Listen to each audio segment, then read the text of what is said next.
Talaga sinampalatayaan ng pagtutulong ng Diyos. Suma sa inyo ang palatuntunan sa liwanag ng katotohanan. Pakinggan ang paglalahad ng mga tao na nang makaunawa ng katotohanan ay nalipat mula sa kadiliman tungo sa kaliwanagan. Mga taong nakatiyak ng daan patungo sa kaligtasan dahil sa liwanag ng katotohanan na kanilang sinampalatayanan. Kumusta na po kayo mga mahal naming mga taga-subaybay? Sumasa inyo pong muli ang palatuntunang sa liwanag ng katotohanan. Ako po ang kapatid na E.R. Roderos. Makakasama po ninyo sa gagawin nating pag-aaral ng mga salita ng Panginoong Diyos.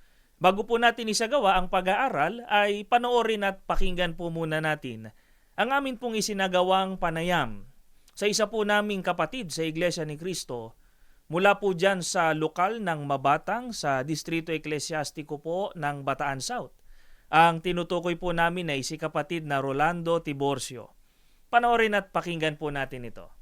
Ako po, si kapatid na Rolando Tiburcio po, isa pong Pangulong Diakono po, lokal po ng Mabatang, distrito po ng Bataan South. Ang dati ko pong reliyon po noon, isa po akong Katoliko po talaga. Ako po nagsisimba po sa Katoliko, sumasama din po ako sa mga procession po at nakikipambiesta po ako. Kasi ang nakagisnan ko po noon, sa Katoliko po ay tatlo po yung Diyos po. Diyos Anak po, Diyos Ama, at Espiritu Santo po. Yun po yung aking pong nakagisnan po nun. Lumulod po sa larawan po, tapos po pinaglilikuran po namin po sila. May time po na inanyahan po ako ng aking pong pinsan na makinig po ng doktrina po sa bahay po nila. Nalaman ko po na ang Diyos pala po ay iisa lang, hindi po tatlo. Hanggang sa po na mayroon pong nagkakay po sa akin po na isa pong ministro na si kapatid po na Segundo Baladel Jr. po. Habang po ako nagmamasid po, kapag po kami nagtatanong po sa kanya po, lagi po sa Biblia po ang sagot po sa aming pangkatanungan po. Doon ko po naunawaan ang tunay na aral talaga po. Ang nakumbisi po sa akin po is ang ating pong Panginoon si Kristo po ay hindi po siya Diyos. Ang Ama lang po lamang po ang tunay na Diyos. Kaya po ako, nakumbisi po na magpadoktrina na po nun. Pinaunawa po sa akin po, sa pakikinig po sa doktrina, ang tunay na po na maliligtas lang po ay ang Iglesia ni Cristo po. Kaya po ako nagpasya po na umanib po sa loob po ng Iglesia ni Cristo po, ay nalaman ko po ang katotohanan po na tunay po na aral ang sa loob po ng Iglesia ni Cristo po. Naunawa ko po talaga po na ang Ama lang po talaga po ang tunay na Diyos po na hindi ko po talaga po nakagisnan po sa akin po dati pong relihiyon. Ako po ay nabautismohan po April 4 po, 1991 po. Pangako po namin sa ating Panginoon Diyos po at sa ating pong namamahala, ang kapatid na Eduardo B. Manalo, kami po ay nangangako na patuloy pong itataguyod ang pagbibigay po ng kasiyahan sa Diyos. Mga mahal naming mga taga-subaybay, sa bahaging ito ng ating palatuntunan ay pinaabot namin ang aming pagbati at pasasalamat sa lahat po ng mga nakikinig sa atin sa radyo sa DZEM 954 AM station. Pinasasalamatan din po namin at binabati po lahat ng mga nanonood at nakikinig sa atin sa INC Radio YouTube channel. At gayon din po, welcome po sa lahat ng mga nakasubaybay mula po dyan sa distrito ng Bataan South sa pangunguna po ng tagapangasiwa ng nasabing distrito. Welcome din po sa lahat ng mga panauhin po natin na ngayon po ay kasama po nating nakasubaybay saan mang panig po ng daigdig kayo naroon. Mga kaibigan, nakarelate po ba kayo doon sa ikinuwento o ibinahagi ng kapatid na Rolando Tiburcio? Kayo po ba ay naniniwala din noon na ang tunay na Diyos ay binubuo ng tatlong persona? Kung tawagin nga ay Diyos Ama, Diyos Anak at Diyos Espiritu Santo. Mula po sa ganong paniniwala ay nabago po ang pananampalataya ng kapatid na Rolando sa pagkilala sa tunay na Diyos.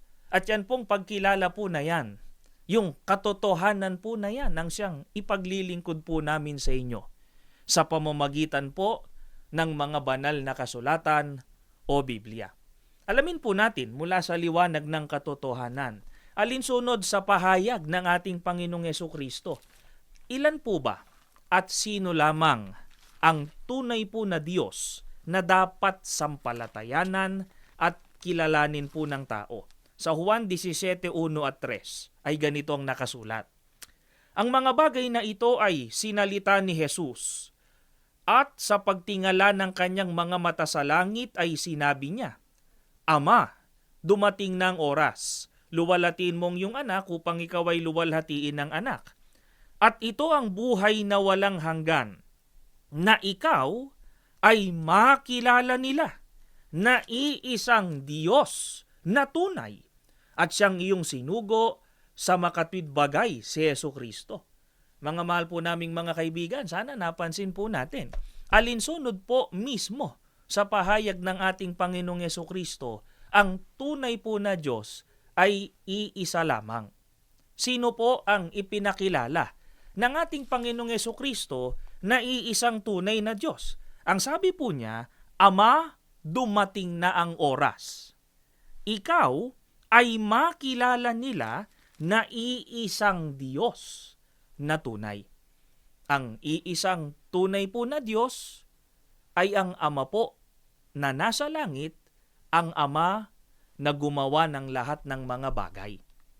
Gaano po ba kahalaga na ito rin ang sampalatayanan at kilalanin po natin ang Ama, ang iisang tunay na Diyos, ayon po sa pahayag ng Panginoong Hesukristo, at ito ang buhay na walang hanggan.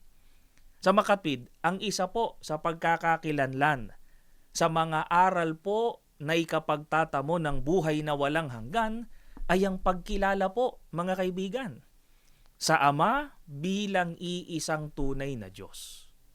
Ano pang dapat nating mapansin? Hindi po sinabi ng ating Panginoong Hesukristo na ako at ikaw, Ama, ang tunay na Diyos. Hindi po ganon. Hindi rin po sinabi ng Panginoong Hesukristo na ikaw, Ama, ako at ang Espiritu Santo ang tunay na Diyos. Hindi po gayon ang nakasulat sa Biblia. Ang aral po na itinuro ng Panginoong Hesukristo, ang Ama lamang ang iisang tunay na Diyos. Kaya, napakahalaga po na maunawa natin ngayon.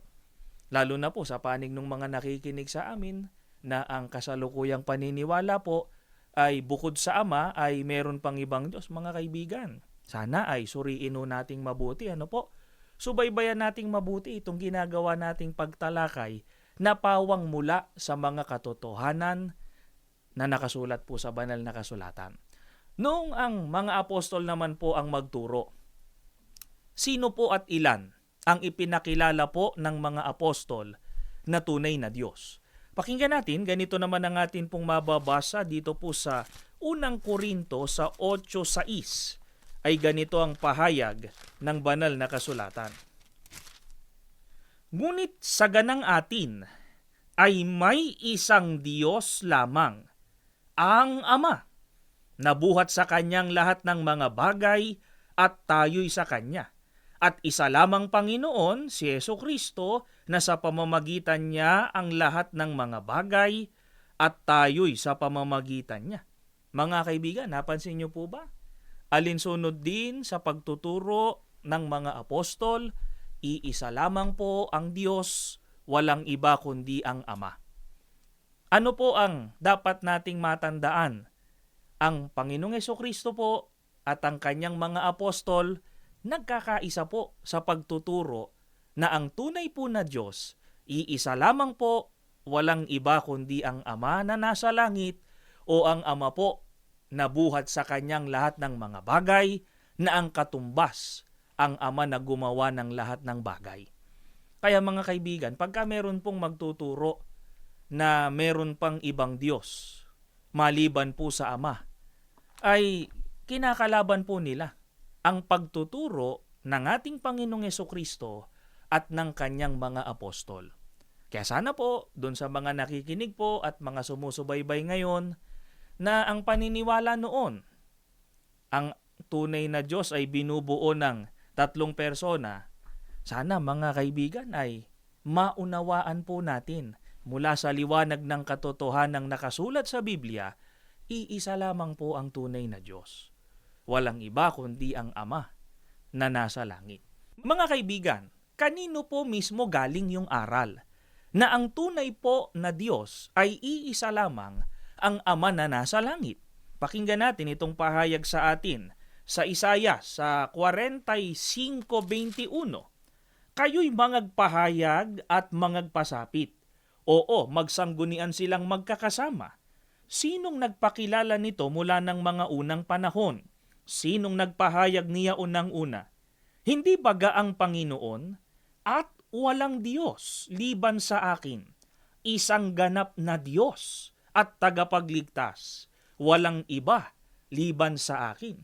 Mga kaibigan, kanino po galing yung aral na itinuro ng mga apostol at ng ating Panginoong Jesucristo na ang tunay po na Diyos ay iisa lamang, ang Ama na nasa langit? Galing po mismo sa tunay na Diyos. Ano po katunayan? Ang sabi po ng ating Panginoong Diyos, walang ibang Diyos o walang Diyos liban sa akin. Isang ganap na Diyos at tagapagligtas, walang iba liban sa akin. Mga kaibigan, pagka sinabi pong walang iba maliban sa tunay na Diyos, wala po siyang kapersonang iba pa. Kung gayon, mahalagang maunawaan din po natin kung hindi po Diyos ang ating Panginoong Jesucristo at kung hindi po Diyos ang Espiritu Santo, ano ang pagpapakilala ng Biblia o ng banal na kasulatan? Ano po bang pagpapakilala ng banal na kasulatan sa Espiritu Santo? Sa Juan 14:26, datapwat ang mga aliw sa makatwid bagay ang Espiritu Santo. Nasusuguin ng Ama sa aking pangalan. Siyang magtuturo sa inyo ng lahat ng mga bagay at magpapaalaala ng lahat na sa inyo'y aking sinabi. Ayon po sa pahayag ng banal na kasulatan, ang Espiritu Santo ay susuguin o isinusugo po ng Ama. Ano pong dapat nating mapansin? Ang tunay po na Diyos, hindi po isinusugo. Ang Espiritu Santo, isinusugo po ng Ama. Maliban po sa Ama, sino pa ang nagsusugo din sa Espiritu Santo? Sa 15:26 naman, dito po sa aklat pa rin ng Juan, datapwat pagparito ng mga aliw na aking susuguin sa inyo mula sa Ama. Sa makatwid bagay ang Espiritu ng katotohanan na nagbubuhat sa Ama ay siyang magpapatotoo sa akin. Maging ang Panginoong Jesucristo po, mga kaibigan, ay isinusugo din po ang Espiritu Santo. Kaya hindi po Diyos ang Espiritu Santo. Ang Panginoong Jesucristo naman, anong katunayang hindi siya Diyos? Ayon po mismo sa Kanya, sa Panginoong Jesucristo, ano po ang likas na kalagayan po niya? Pakinggan natin itong pahayag po mismo ng Panginoong Jesucristo sa Juan 8:40. Ganito pong ating mababasa. Datapwat ngayoy pinagsisikapan ninyo akong patayin, na taong sa inyo'y nagsaysay ng katotohanan na aking narinig sa Diyos. Ito'y hindi ginawa ni Abraham. Alinsunod po sa pahayag ng Panginoong Jesucristo, siya'y tao na nagsasaysay po ng katotohanan. Mga kaibigan, sa Panginoong Jesucristo na mismo nanggaling, tao po siya sa kanyang likas na kalagayan. Ano po katumbas nun? Hindi po siya Diyos. At nung ipakilala po niya kung sino ang tunay na Diyos, ipinakilala po niya, iisa lamang ang tunay na Diyos, ang Ama po na nasa langit, o ang Ama na gumawa ng lahat ng mga bagay. Kaya mga kaibigan, sana ang katotohanan pong ito ang magliwanag din po sa inyo. Sa paraang ito po ang sampalatayanan po natin, sundin po natin para tayo po ay magkaroon ng tunay na pagkilala at pananampalataya sa ating pong tunay na Diyos. Kaya nga nung maunawaan po ito ni kapatid na Rolando ay nagpasya po siyang iwan yung dati po niyang relihiyon. Kasi mga kaibigan, nalinmang relihiyon po na nagtuturo po ng aral na salungat sa banal na kasulatan, hindi po natin ikapagtatamo ng kaligtasan po yun. Hindi po yun ikapagtatamo ng buhay na walang hanggan. Kaya sa pagkakataong ito mga kaibigan ay pakinggan po natin ang paanyaya ni kapatid na Rolando Tiburcio. Sa mga kababayan po namin dito po na patuloy po namin kayong inanyayahan po na makinig po sa aral po ng Iglesia ni Cristo. Kung ano po ang aming sinasampalatayanan, ay nais po namin kayong anyayahan po sa mga pagsamba po at sa mga doktrina upang katulad ko po, kayo po ay maliwanagan din po sa aral po ng Iglesia ni Cristo. Sana po ay nakatulong kami sa ginagawa po ninyong pagsusuri. Kung meron po kayong mga katanungan ay maaari po kayong magtungo sa pinakamalapit na gusaling sambahan ng Iglesia ni Cristo, dyan po sa inyong lugar, o kaya ay para sa lalo pang ikauunawa po ninyo ng mga katotohanan ng sinasampalatayanan sa loob ng Iglesia ni Cristo, ay maaari din po ninyong panoorin at pakinggan ang mga programa po namin sa telebisyon, sa INC TV, at gayon din po sa YouTube channel ng Iglesia ni Cristo, partikular po sa Iglesia ni Cristo Evangelical Mission YouTube channel, at gayon din sa INC Radio YouTube channel. May mga programa po kami na tumatalakay po sa mga katotohanan o mga aral ng Diyos na nakasulat sa Biblia na kung saan ay lalo po ninyong mauunawaan ang mga aral po na sinasampalatayanan sa loob po ng Iglesia ni Cristo. Maraming salamat po sa inyong pagsubaybay. Bago tayo pansamantalang maghiwa-hiwalay, ay mananalangin po tayo. Ama naming Diyos, maraming salamat po sa mga katotohanan ng aming tinanggap. Ito nawang sampalatayanan at makita mong ibinubuhay ng mga sumubaybay ngayon sa palatuntunang ito. Nawa dakilang Diyos po namin, pakibuksan ng kanilang puso't isipan ang mga katotohanan mong kanilang napakinggan, ang siya po nilang sampalatayanan, at kung loloobin mo po dakilang Ama, makasama po namin sila sa loob ng Iglesia ni Cristo, makasama po namin sa pagtatamo ng pangakong kaligtasan. Patuloy mo pong pakipagpalay ng kabuuan ng Iglesia sa pangunguna po ng aming tagapamahalang pangkalahatan. Panginoong Hesus, nananalangin din po kami sa iyo. Pakipamagitan mo po sa ating Ama ang amin pong mga panalangin at patuloy na pagpalain ang palatuntunang ito ng himpilan, ang kabuuan po ng Iglesia. Mamalagi po na nagagamit ang programang ito sa ikalalaganap ng kalooban ng ating Ama. Ama, sumasampalataya po kami. Pinakinggan mong aming panalangin. Ang lahat magalang po naming hinihiling sa pangalan po ng aming Panginoong Jesucristo. Amen. Hangad din namin na kayo ay maliwanagan at magdamo ng kaligtasan. Hanggang sa muli, ito ang palatuntunan sa liwanag ng katotohanan.